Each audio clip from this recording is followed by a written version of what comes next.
Good morning, everybody. It's a beautiful Sunday morning, and the rain has fallen, and look how beautiful it is out here right now, folks. You see how beautiful that is? Hey, where are you going? Where are you going? And we're back. So I love the rain because it changes things. It changes your surrounding area just by a little bit. I wanted to talk about that. See, a couple weeks ago before the election, there was a fast that was a request that everybody fast. And fasting means to give up food and water. And in this situation, it was to fast with a purpose.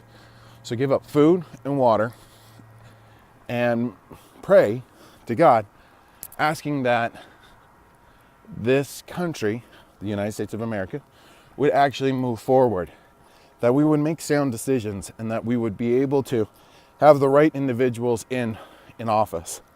Now, I know that there's huge questions about fasting, and the outcome that showed up was that Trump did win, and some people may say, well, I was fasting for somebody else. But I just want to share with you what happened to me.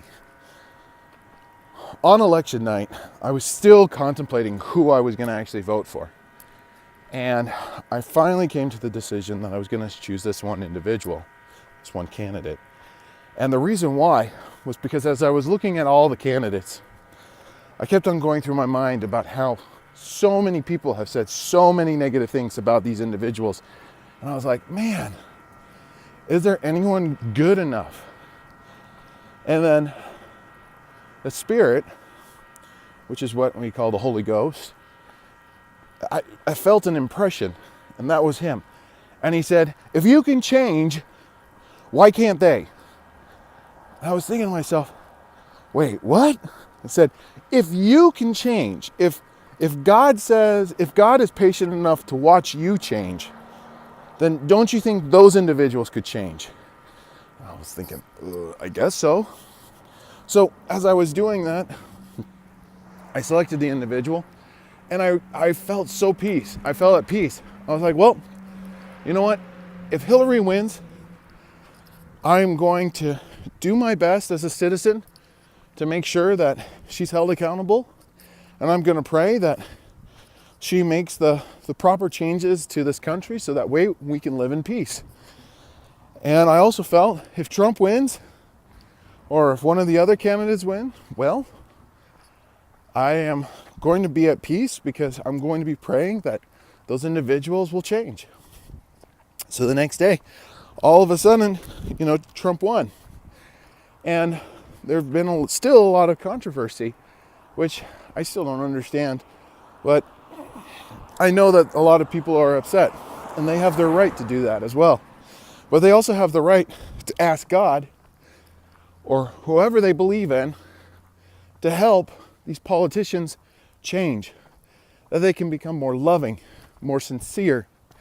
We have something that's called the 13 Article of Faith, which is anything virtuous, lovely, good report, or praiseworthy. We need to ask God to help those individuals.